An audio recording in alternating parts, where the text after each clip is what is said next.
Hey folks, it's Mark and Bob from Fire Mountain Outdoors. Thanks for joining us today. Today we've got Bobsy twins. We've got two Aero Precision builder sets from October. They were hand finished by BlownDeadline, battleworn orange and sniper gray. Very cool color combination. I'm a big fan of orange and black. This is orange and gray. It's really close. Really close. Orange and black is Kalama colors. I like the battle-worn finish. I like the BlownDeadline application of that. They did an awesome job. It's stellar. We had to get a set just because. Absolutely. Even though they look very similar, they couldn't be more different.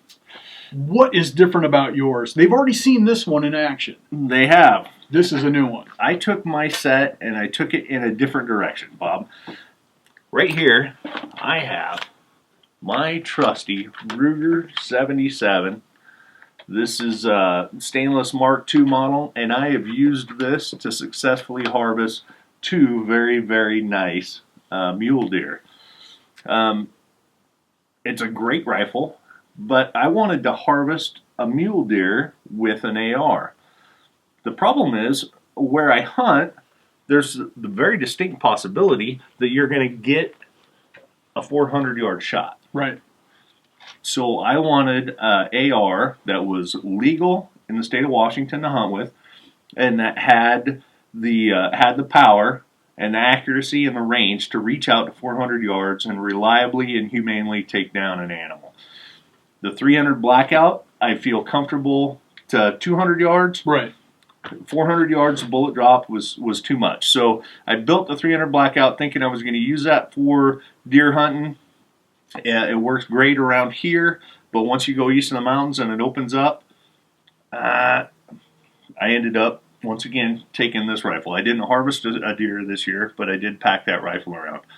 So I've been wanting to build a 6.5 Grendel because it fits those parameters. I can have an AR platform, and I have a cartridge that can reliably do that.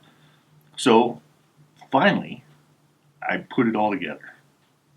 You put it all together, but it's an AR-15. They're so flippin' heavy when you build an accurate AR-15. Well, that was kind of the priority that I had. I like that rifle because it's pretty light. Right. That rifle weighs 8.45 pounds empty. Manageable. This, because I went with Midway. I went with the AR Stoner barrel that is fluted. I kept the length down to 18 inches, and it comes in at 8.3 pounds. It's actually lighter than the hunting rifle that I've been packing around. That I felt was barn door. Yeah, so I'm super excited about this. I haven't shot it yet.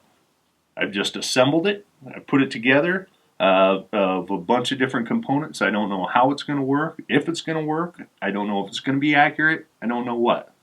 But we're going to have to go out to the range and test it out. We've got a break in the weather. It's nice out today, a little bit breezy, but let's get it out on the range and see what she can do. All right, stick around.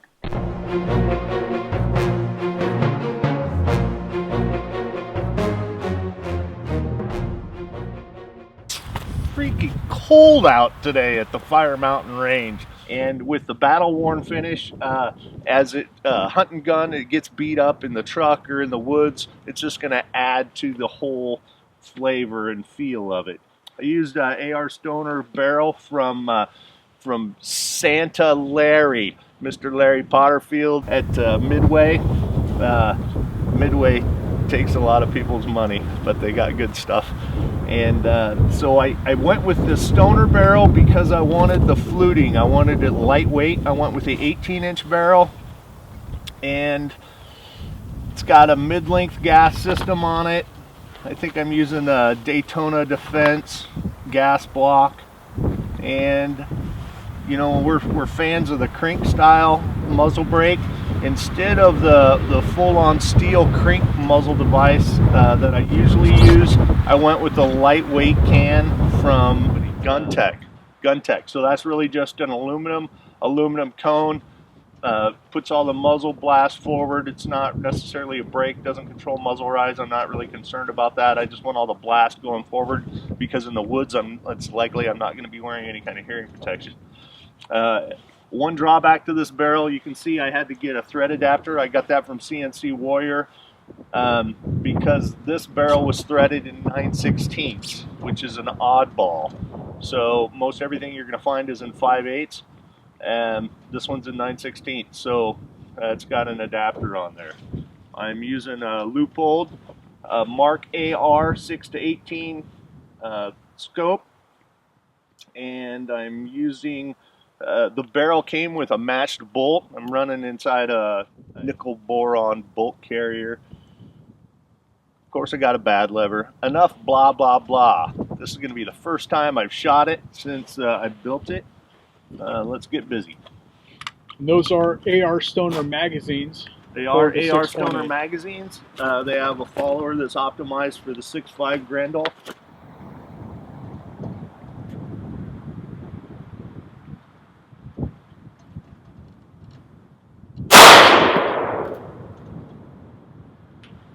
She's got some bark.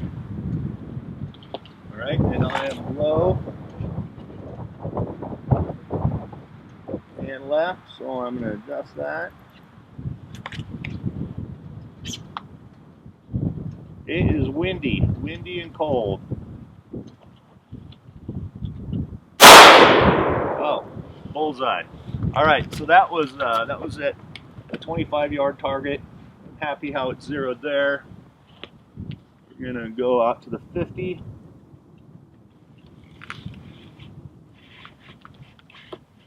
And I'll shoot a group, and we'll see how this thing groups.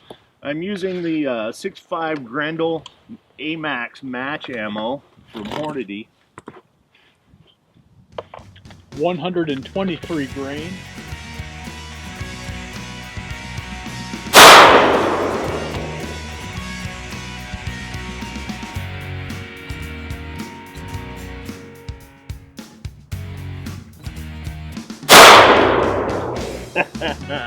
Nice.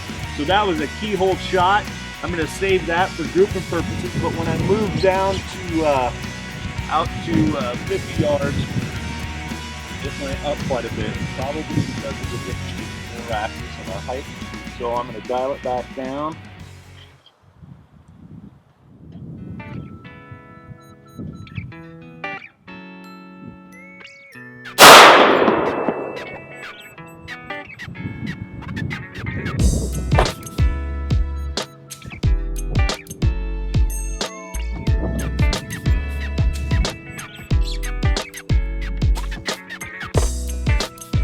Bolt held open for some reason.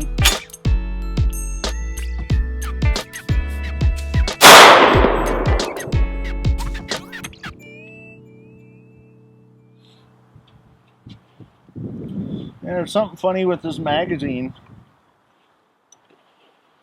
I'm getting bolt hold open before we get to the follower. I'm not sure what's up with that.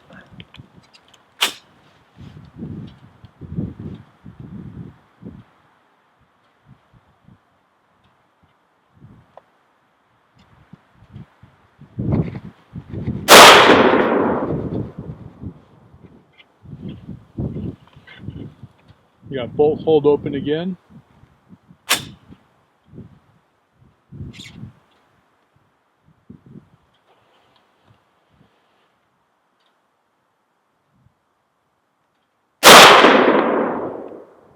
That is what I am freaking talking about!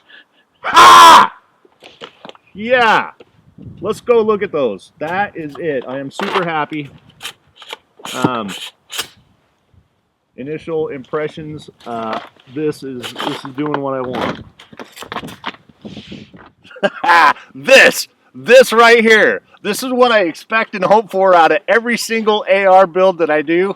Unfortunately, a lot of times we don't get that.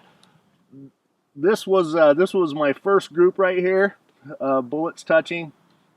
This was the second group that we did. Kind of zeroed it in. We're really close there. It's a half-inch group. We come over here. 2 holes touching right there. That is the kind of accuracy that I want, that I want to see. I'm super excited about that. You know, I'm freezing, shivering, cold. either it's a coincidence and I shivered correctly each time and lined these up, or when it's actually a little bit warmer, I have some room for improvement here. But that right there, I'm happy. That's what I want to see. Now, granted, we're only at 50 yards, but I'm not sure if I'm going to set up a 75-yard range or 100 or 150. I want to shoot it out to 400, but initial impressions on that build and that barrel, I'm super excited. It worked out. That's nice. That's awesome. Now, if I can figure out what's going on with that bolt hold open, I'll be even happier. I'm gonna go stand by the fire.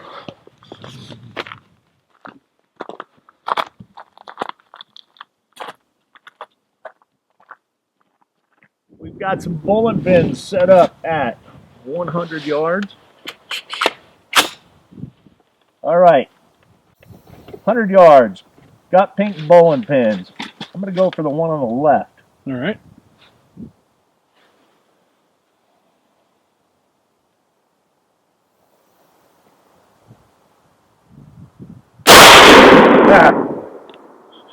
One pinky down. Next one over. And everything looks to be functioning fine. 2 pinkies. That one's hiding a little bit behind the gong stand. Not anymore. You can run, but you can't hide!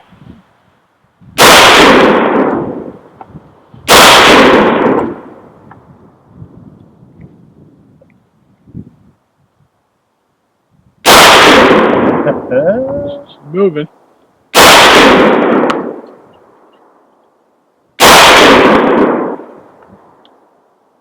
Bob, this is my favorite kind of bowling right here. Yeah, no kidding. Let's see, I'm gonna, one of them laying down there, I'm gonna make it dance.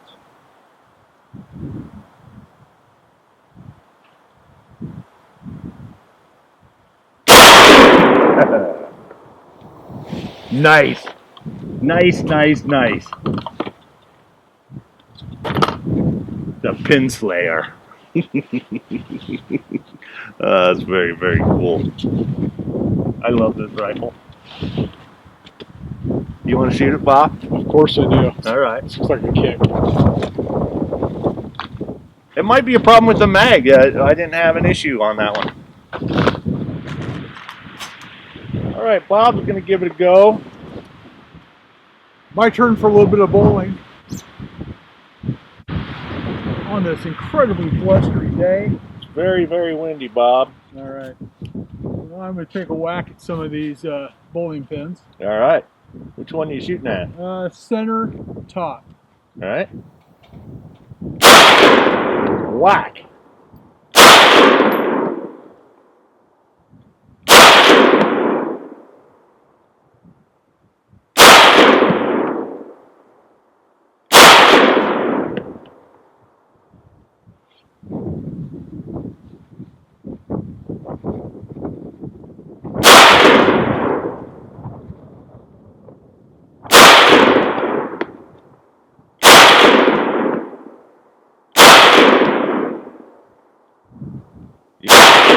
You hit it, it's twitching. There you go.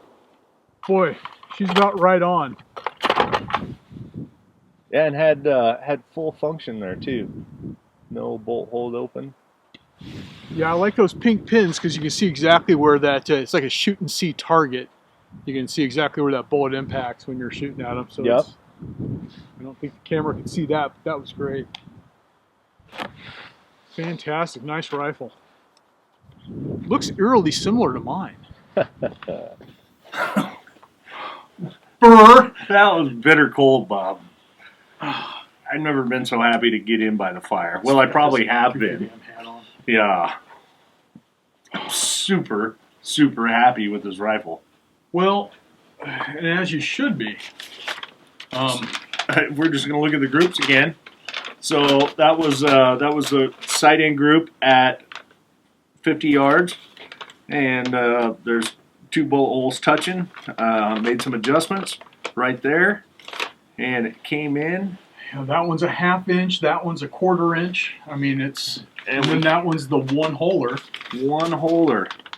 That I'm just tickled pink. I really am. I can't wait for a calmer day and a little bit warmer temperatures, or just no more wind, whipping wind. Yeah, I don't know if it was the wind and the chattering of your teeth that managed to give you those tight grooves. It must have been. I chattered. I shivered into the same spot. There was a synchronicity between the barrel harmonics and my shivering and shaking. Yeah. No, that's great.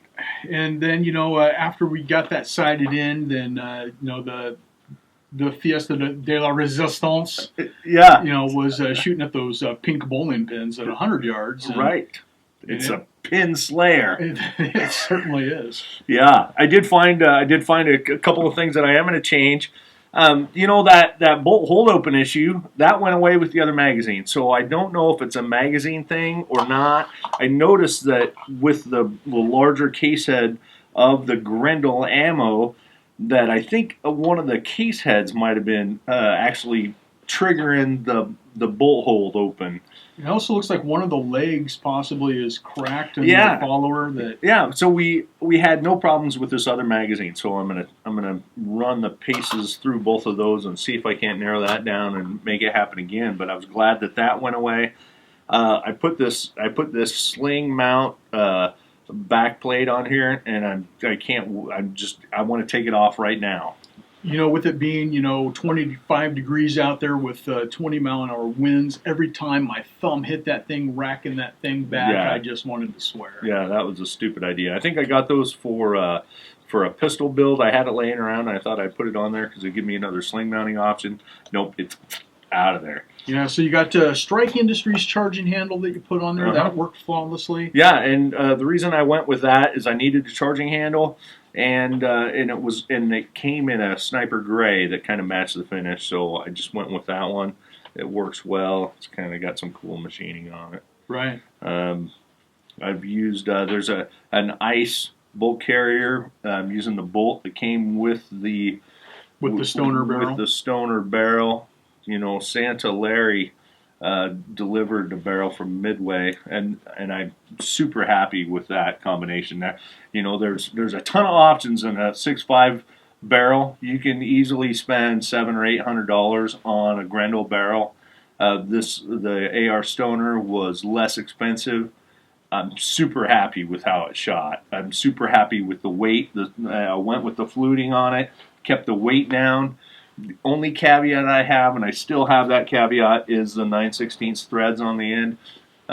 There's some other manufacturers that are right in the same price range, but they don't have the fluting. So I went with the fluting to keep the weight off, and just went with the adapter. So yeah, it's a big win on the AR Stoner barrel. Those run right around $300. Yeah.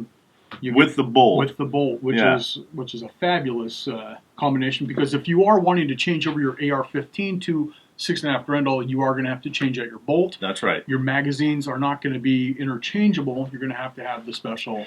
And there's some weird stuff with a 6.5 Grendel versus a 6.5 Sporter, and then different case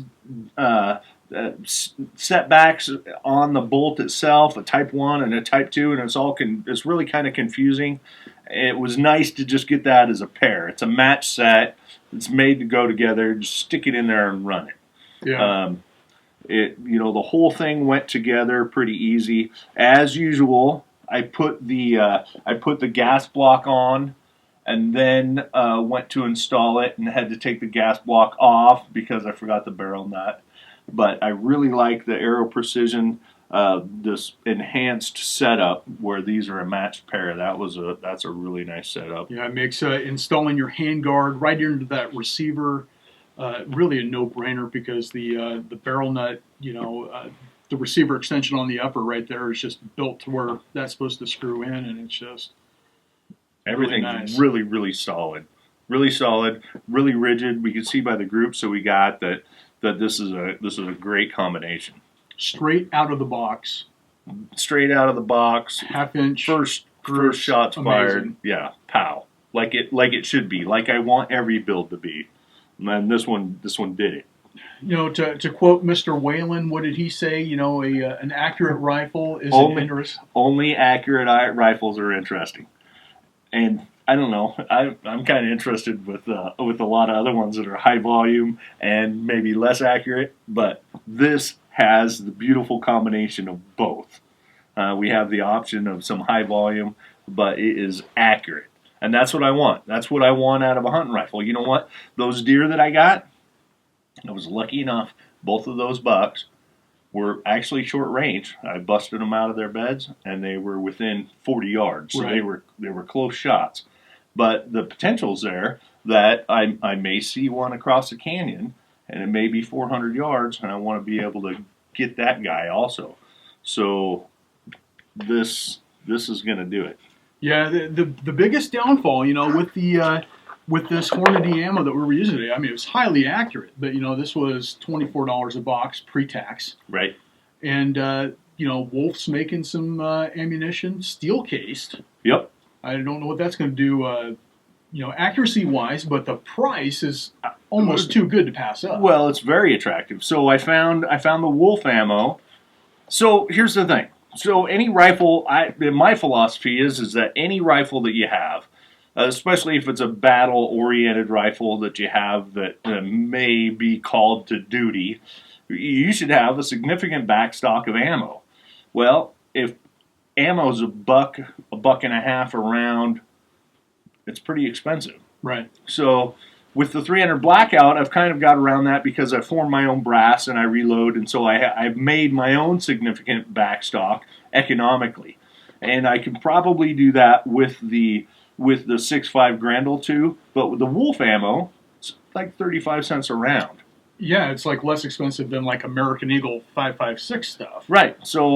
So my plan is that I'm going to get a backstock of that. I don't want to run a habit of steel case ammo through this, but I also need to have a backstock of ammo just in case.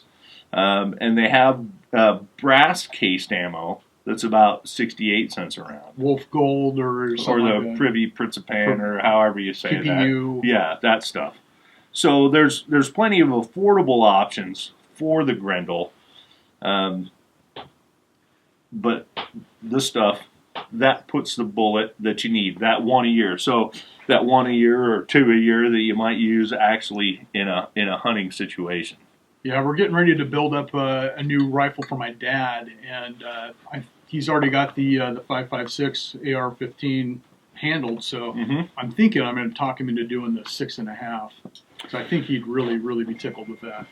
So if we talk about the ballistics here, they recommend on this Hornady, and it may change, I'm not sure what barrel length they used for this, and this is going to take some shooting and some verification with my particular firearm. They recommend a 200-yard zero, and that puts you 2 inches high at 100 yards. 300 yards, it drops 9 inches, and it drops 26 inches at 400 yards. So there's a significant difference between between 300 to 400. So you're going to have to know your ranges and range find stuff. The beauty of that is when they're that far out, you usually have time, because you're not on them, they're not spooked. You have time to get your rangefinder out, dial it in, adjust the scope. I think this is a great combination. The 6 to 18 power is plenty sufficient for those kind of yardages. I think that this Leupold match to that is a great combination. The Aero Precision, this mount is nice and lightweight, sturdy, stout. I think this is going to be a great deer gun. Yeah, I think when the weather gets a little bit warmer, a little bit less windy, we'll head out to the local club up in Longview. We'll take this out to 400 yards. Right, because we're limited here. We can only go so far. There's mountains. Can't shoot through them. Yeah. But yeah, we'll take it out, we'll stretch it out, and then we'll revisit this and see what kind of groups we're going to get at the 200, 300, 400 range, and see how she does. But I think she's going to do great. I'm looking forward to that. I'm super happy with this build. Super happy with the cartridge. Super happy with the results. It's what I wanted. It all came together, and there it is. Yeah, if you had one and done, this might be the one. Right? I'm happy with it. Yeah. I'm stoked. Super happy. He's happy about it. I'm happy about it. Hey, folks, you can't take back a bullet, and you never, ever want to wish that you could, so follow the 4 basic safety rules, and we'll see you on the firing line. Thanks for watching.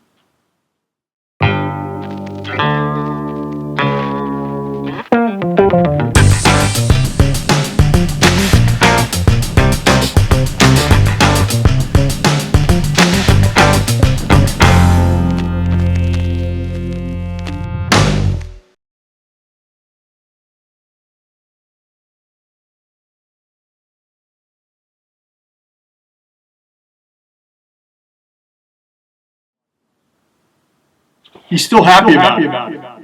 I'm going to step away. Did